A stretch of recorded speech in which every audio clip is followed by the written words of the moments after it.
नमस्कार विद्यार्थी मित्रों, प्रथम सत्र की प्रश्न पत्रिका उत्तर के साथ पेश की जा रही है। कक्षा 8वीं विषय हिंदी के लिए 50 अंक कुल 2 घंटे के लिए। तो गद्य विभाग है। प्रश्न पहला, निम्नलिखित परिच्छेद पढ़कर सूचना के अनुसार कृतियाँ कीजिए। 8 अंकों के लिए यह प्रश्न दिया गया है, जिसमें परिच्छेद दिया गया है। परिच्छेद के जो प्रश्न दिए गए हैं उन प्रश्नों के उत्तर भी यहाँ पर दिए गए हैं। तो प्रश्न पहला है, खाने की इन चीज़ों में रज़ा साहब की जान अटकी रहती थी। जिसके जवाब है, पहले बॉक्स में हमें लिखना है कि रज़ा साहब को दाल, चावल, रोटी और आलू की सब्जी, यह इन सवालों के जवाब हैं। तो एक एक बॉक्स में हमें यह एक एक उत्तर लिखना है। तो उसके आगे दूसरा प्रश्न दिया गया है कि सही विकल्प चुनकर वाक्य फिर से लिखिए। जिसमें पहला वाक्य है, रज़ा साहब को कहानियाँ, कविताओं, किस्सों में बहुत प्यार था। तो इसका सही जवाब हमें लिखना है। उसका जवाब नीचे दिया गया है। दूसरा प्रश्न है, रज़ा साहब शेर, गज़ल व पुराने फ्रेंच, हिंदी, अंग्रेजी गाने बड़े प्यार से सुनते थे। उसका ही जवाब नीचे दिया गया है। तीसरा प्रश्न है, समानार्थी शब्द लिखिए। यहाँ पर 2 समानार्थी शब्द लिखे गए हैं, पुराने, प्राचीन, हमेशा, सदा। उसके बाद परिच्छेद में युग्म शब्द ढूंढकर हमें लिखने हैं। जैसे नीचे उत्तर दिए हैं, दाल, चावल, रोटी, आलू। और चौथा है, उसके बाद कला से प्राप्त आनंद अवर्णनीय होता है। इस विषय पर अपना मत लिखिए। अपना मत यहाँ पर हमें लिखना है, स्वमत जिसे हम कहते हैं। उसके बाद है पहला प्रश्न आ, निम्नलिखित परिच्छेद पढ़कर सूचना के अनुसार कृतियाँ कीजिए। यह भी परिच्छेद जो है 8 अंकों के लिए दिया गया है। और इस परिच्छेद के नीचे जो भी कुछ प्रश्न दिए गए हैं, जैसे कि नंबर 1 का प्रश्न दिया गया है, प्रवाह तालिका पूर्ण कीजिए। जिसमें प्रश्न है, मनुष्य में पशुत्व से भिन्नता दर्शाने वाली बातें। तो 4 बातें हैं, तो 4 बातों का यहाँ पर जवाब दिया गया है। दूसरा है, निम्नलिखित कथनों को क्रमानुसार फिर से लिखिए। तो उत्तर यहाँ पर 4 क्रमानुसार प्रश्न दिए गए हैं, उसे 1 नंबर 2 नंबर ऐसे लिखने हैं, जो उत्तर के रूप में हमने यहाँ पे लिखा है।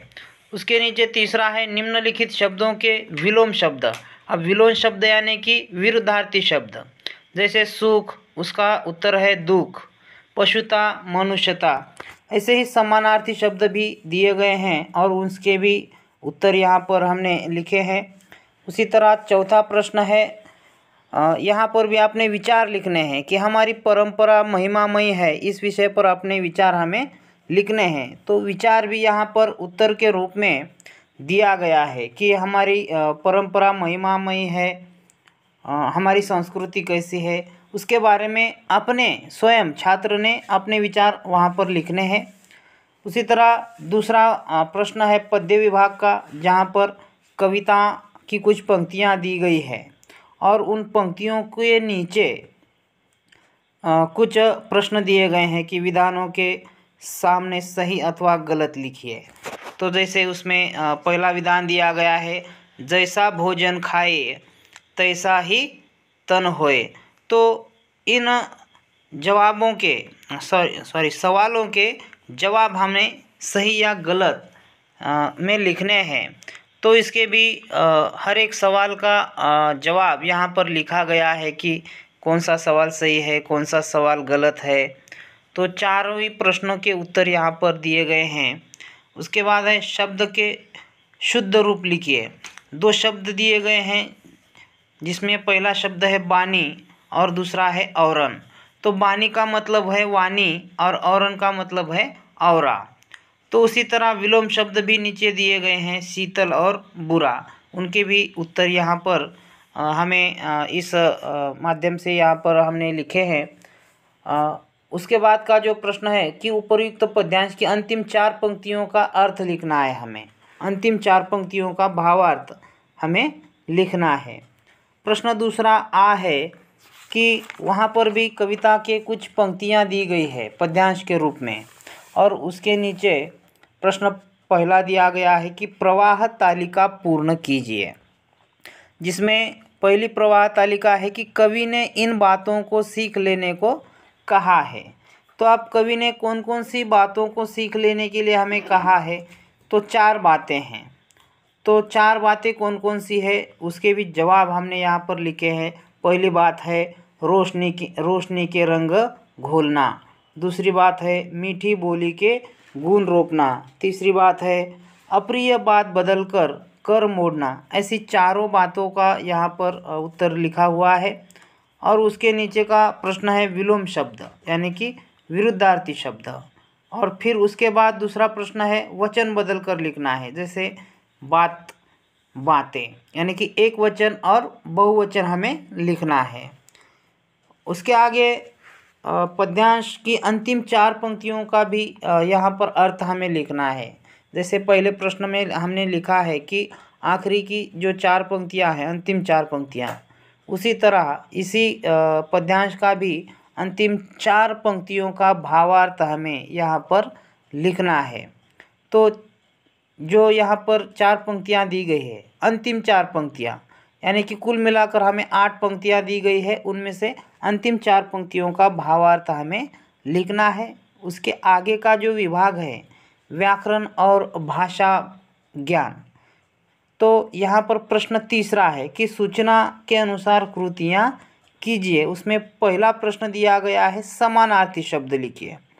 तो पहला प्रश्न है फूल, अब उसका समानार्थी शब्द है पुष्प। उसी तरह दूसरा प्रश्न है इंतज़ार, उसका समानार्थी शब्द है राह। उसी तरह विरुद्धार्थी शब्द भी दिए गए हैं, जैसे गांव, शहर। प्रश्न उत्तर। उसके बाद तीसरा प्रश्न है उपसर्ग अलग करके मूल शब्द लिखिए। तो हमें उपसर्ग और मूल शब्द लिखना है। तो यहाँ बेबात यह शब्द दिया गया है, उसका उपसर्ग है बे और मूल शब्द है बात। दूसरा है सुयोग, तो उपसर्ग सु यानी कि उपसर्ग जो है वह पहले लगाया जाता है और प्रत्यय आखिरी में लगाया जाता है। चौथा है उद्देश्य और विधेयक अलग करके लिखिए। तो पहला प्रश्न उसमें दिया गया है कि ग्रामीण नदी में कूदा, तो उसका उद्देश्य है ग्रामीण और विधेयक है नदी में कूदा। 5वां प्रश्न है निर्देश के अनुसार काल परिवर्तन कीजिए। यहाँ पर वाक्य दिया गया है काल परिवर्तन का। तो काल परिवर्तन हमें करना है कि इमारत की दीवार नींव से उठ रही थी। तो अपूर्ण वर्तमान काल में इस वाक्य को हमें बनाना है। उसका जवाब नीचे हमने लिखा है कि इमारत की दीवार नींव से उठ रही है। अपूर्ण वर्तमान काल में इस वाक्य को हमने बनाया है। उसके बाद 6वां प्रश्न है निम्नलिखित शब्दों के लिंग पहचान कर लिखिए। तो पहला है आत्मा, तो इसका लिंग पहचान कर हमें लिखना है कि आत्मा है तो स्त्रीलिंग है और नाखून पुल्लिंग है। 7वां प्रश्न है अर्थ के आधार पर वाक्यों के प्रकार पहचान कर लिखिए। अब वाक्यों के आधार पर, यहाँ पर अर्थ के आधार पर हमें वाक्य लिखने हैं। तो वाक्य 2 प्रकार के होते हैं, रचना के आधार पर और अर्थ के आधार पर।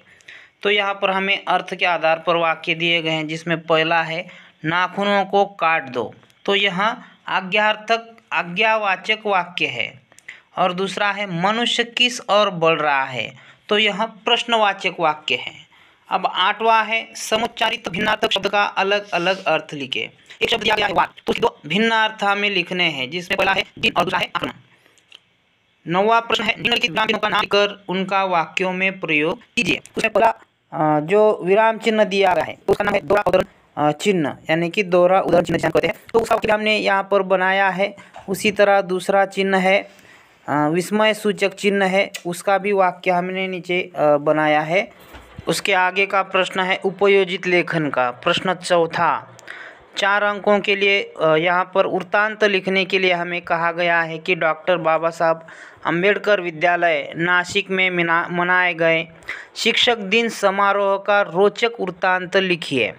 तो अब वृत्तांत लिखते समय हमें स्थल, काल और घटना का उल्लेख वृत्तांत में अवश्य करना होता है और इन बातों को ध्यान में रखते हुए हमें वृत्तांत लिखना है। उसी तरह दूसरा प्रश्न है कि सुवचन पर आधारित कहानी लिखें। कहानी जो है हम भूतकाल में लिखनी होती है। यहाँ पर कहानी दी गई है हमें, जहाँ चाह होती है वहाँ राह निकल आती है। इस सुवचन पर हमें 80 शब्दों में कहानी लिखनी है, तो कहानी भूतकाल में लिखनी आवश्यक होती है, इसीलिए यहाँ पर हमने कहानी भी लिखकर दी है। उसके बाद आखिरी प्रश्न है, तीसरा प्रश्न, वो भी 4 अंकों के लिए है, निबंध लेखन। तो यदि मेरे पंख होते, इस विषय पर हमें निबंध लिखना है। यहाँ पर नीचे निबंध भी लिखा गया है। तो इस तरह हमें 8वीं कक्षा की हिंदी प्रश्न पत्रिका उत्तर के साथ हमने यहाँ पर देखी है।